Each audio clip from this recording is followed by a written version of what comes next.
Olá, nós vamos concluir hoje a parte do Gordley e tentar entender como a parte do Gordley é um dos critérios que explica ou deixa de explicar litígios em massa envolvendo contratos.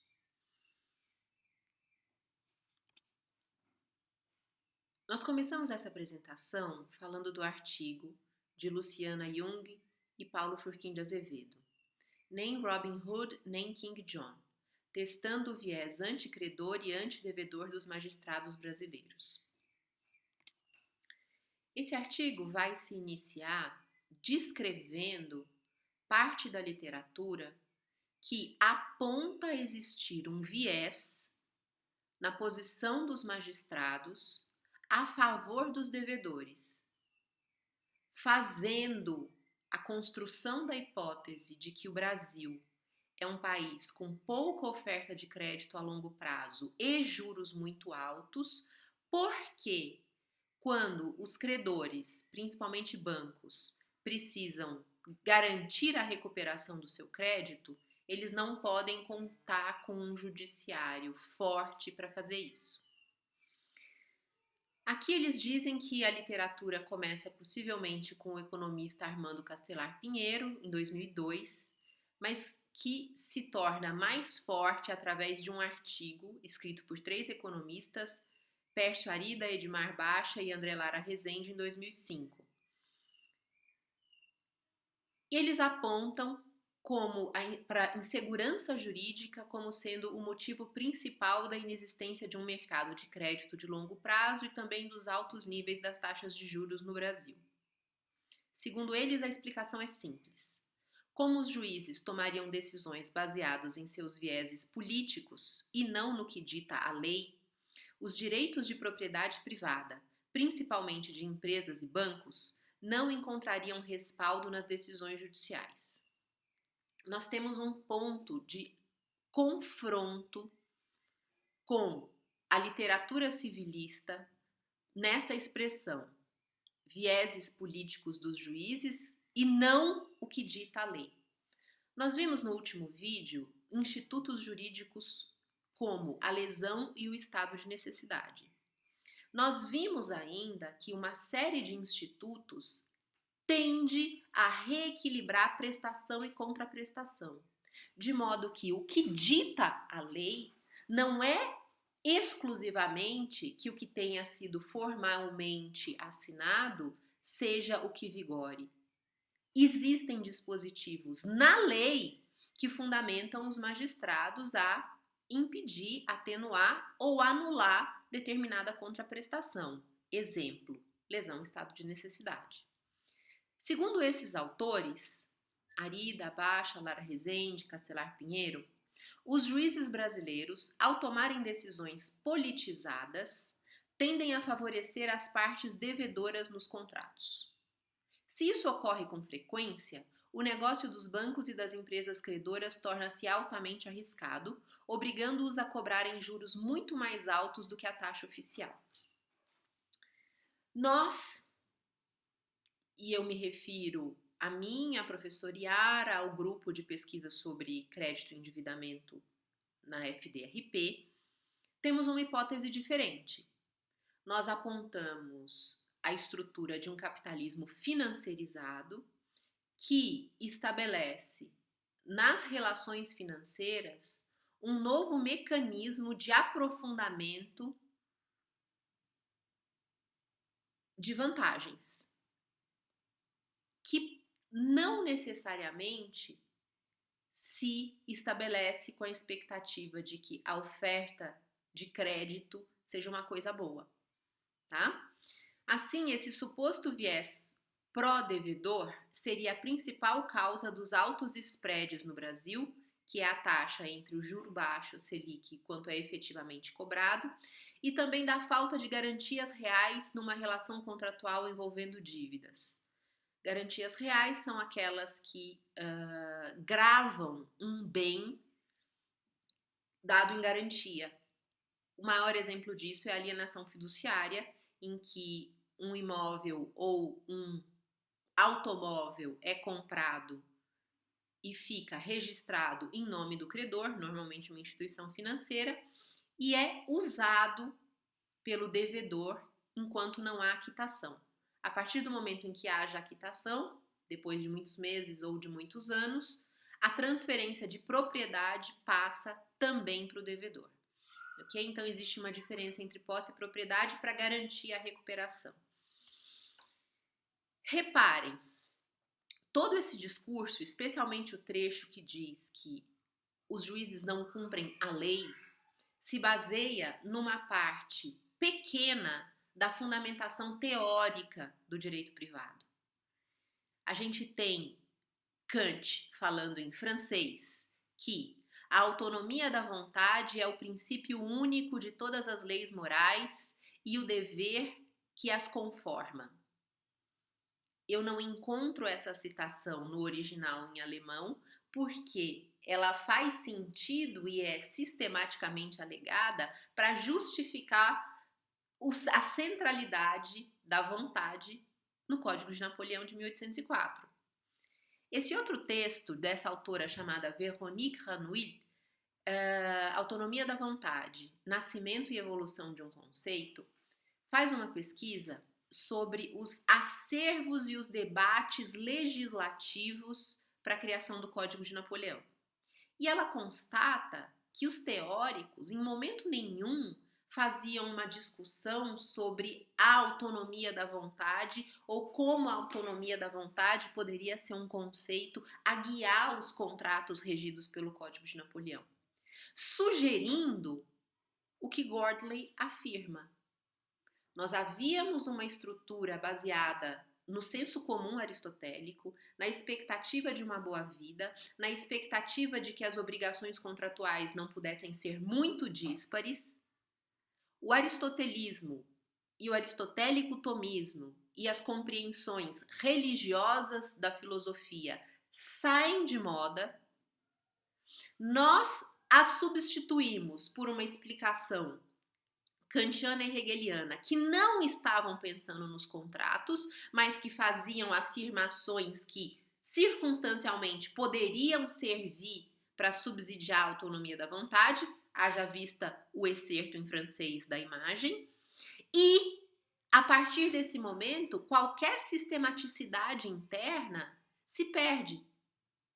Então, nós temos a autonomia da vontade e ela convive com a lesão e o estado de necessidade. E aí a gente entra numa discussão de que então são princípios que precisam ser compatibilizados. Eles não são princípios que precisam ser compatibilizados. De maneira crua, eles são incompatíveis. E eles seriam compatibilizados por uma lógica de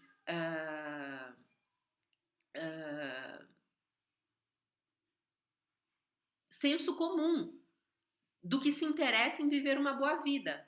Mas não nessa lógica dura que começa a afirmar que as obrigações têm que ser cumpridas e os juízes têm que fazer cumprir as obrigações e não permitir que o seu viés político se manifeste. Ok? Conversamos agora sobre a referência dos 100 maiores litigantes, uma pesquisa já antiga, que não foi renovada e que mostra resultados muito surpreendentes. Quem são os maiores litigantes do Brasil? Em primeiro lugar, Instituto Nacional de Seguro Social. Existe uma grande expectativa de que a falta de capacidade de resolução dos conflitos na esfera administrativa faça com que o judiciário seja sistematicamente ativado para resolver os problemas do INSS. Em outras palavras, quando alguém tem um problema, ele agenda uma visita na agência da Previdência. Você já passou na frente de uma. Existem muitas pelo Brasil. Lá existe o transcurso de um chamado processo administrativo, que costuma ser especialmente duro. Então, muitos benefícios são negados, por exemplo, para questões envolvendo acidentes de trabalho, e existe uma grande demanda para que aquilo que foi resolvido administrativamente, ou seja, dentro da próprio Poder Executivo, porque é parte de um ministério e, portanto, abaixo da estrutura do presidente da República, dentro da estrutura do Poder Executivo. E esse conjunto de demandas que geram insatisfação no âmbito administrativo vão parar no judiciário. Segundo maior litigante nacional, Caixa Econômica Federal, existe uma hipótese para isso ter aparecido com tanto destaque. Houve um acordo envolvendo o FGTS no governo Fernando Henrique, que gerou milhões de demandas para a Caixa Econômica Federal. Pode ser que em 2011 ainda houvesse um resíduo dessas demandas dos acordos do FGTS. 3. Fazenda Nacional. Principalmente, supomos, para cobrança de dívida ativa, ou seja, a Fazenda Nacional pleiteando os tributos que são devidos e não foram pagos. Esse é provavelmente o mesmo caso do número 6, Estado do Rio Grande do Sul, que deve ser um grande litigante porque cobra tributos de muitas pessoas. Também a União, como ente autônomo, representativo de uma série de órgãos que não têm autonomia para litigar em nome próprio e que congregam na figura da União o polo ativo ou o polo passivo de uma infinidade de demandas. Excluindo isso, nós vamos ter número 5, Banco do Brasil, número 7, Banco Bradesco, número 8, Banco Itaú, número 9, Brasil Telecom Celular, número 10, Banco Finasa. Empresas de telefonia e bancos vão se repetir de maneira sistemática até a avaliação do 100º no ranking nacional. Então, nós temos, entre os maiores litigantes, uma figura central do setor público federal e dos bancos. E, quando nós saímos da Justiça Nacional, que inclui Justiça Federal, Justiça dos Estados e Justiça do Trabalho, e vamos apenas para as justiças estaduais, o número de litigâncias envolvendo bancos sobe muito e passa a mais de 50% dentre os maiores litigantes. Telefonia também presente com quase 10%. Uma observação que é muito interessante é que os bancos são equilibradamente autores e réus das demandas. Eu consigo facilmente supor que bancos como autores pleiteiem principalmente ações monitórias, ações de cobrança, ações de recuperação de garantias para dívidas que não foram pagas. Mas na condição de réus, eu imagino circunstâncias diferentes. Por exemplo, inscrição indevida em órgãos de cadastro de crédito, cobranças abusivas, cobranças indevidas, danos morais decorrentes de cobranças inadequadas. E aí, é claro, vai ter também batida de carro que era de propriedade de um banco, indenização porque a porta eletrônica travou, indenização porque houve um tiroteio na agência. Mas isso devem ser casos limitados. Qual é a expectativa de que a gente consiga ver o que sejam efetivamente a maior parte dos dados? Isso que eu disse. Os problemas relacionados à cobrança de um lado e as cláusulas indevidas, abusivas, etc. do outro. Outro texto de leitura obrigatória para nossa bibliografia, também de autoria de Luciana Jung, vai dizer exatamente isso. E é o texto Decifrando o Fórum João Mendes. Leiam para que vocês identifiquem como existe uma enorme centralidade dos bancos nas demandas do maior fórum do Brasil. Então, voltando ao primeiro texto de Jung com Furquim de Azevedo. O judiciário brasileiro produz decisões com viés? O judiciário brasileiro julga matérias similares de maneira heterogênea, acarretando insegurança jurídica? A conclusão deles é que não é possível identificar um viés. O que significa que a hipótese de que o judiciário se serve da politização dos juízes para favorecer os credores não se confirma, ok?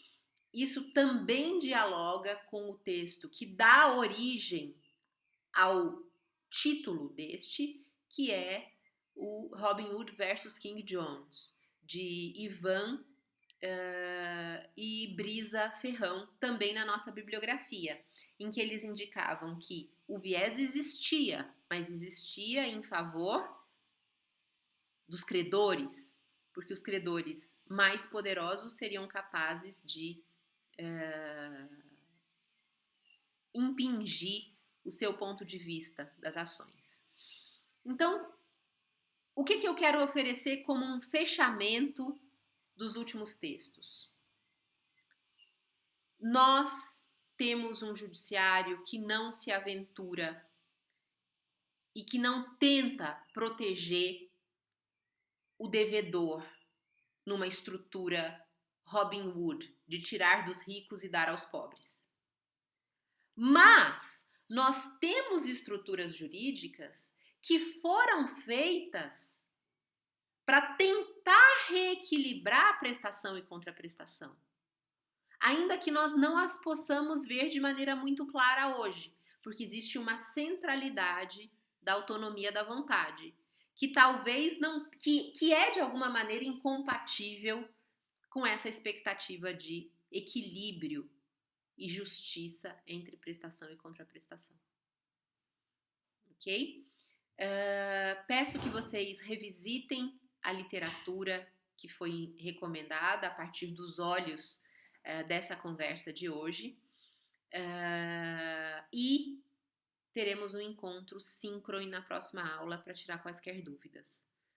As próximas 2 partes do curso vão ser mais concretas, mas eu precisava que vocês tivessem esse conhecimento sobre o Gordley para que, em primeiro lugar, vocês passem a ver a estrutura de direito privado como uma racionalidade que faz sentido nessa descrição histórica, para que vocês passem a minorar a autonomia da vontade como um elemento chave para a explicação de todo o direito privado, e para que eu pudesse compartilhar com vocês um autor que foi central na minha formação e na crítica que hoje eu elaboro ao capitalismo financeiro e ao sistema dramático de transferência de renda do povo brasileiro para o sistema financeiro. Foi o Gordley que originalmente pôde me dar a perspectiva de que algumas coisas são justas quando elas têm equilíbrio e outras não são justas. De modo que a tomada de uma pessoa pobre, ignorante, vulnerável, de um crédito que aumenta 5 vezes em um ano, o caso do cartão de crédito rotativo, anos atrás, não pode ser conscientemente assumida como reflexo de sua autonomia da vontade. E nós vamos ver isso tanto na terceira parte sobre economia comportamental, quanto na próxima parte que tem inspiração dos efeitos sistêmicos e macroeconômicos de um endividamento de massas. Obrigada, até!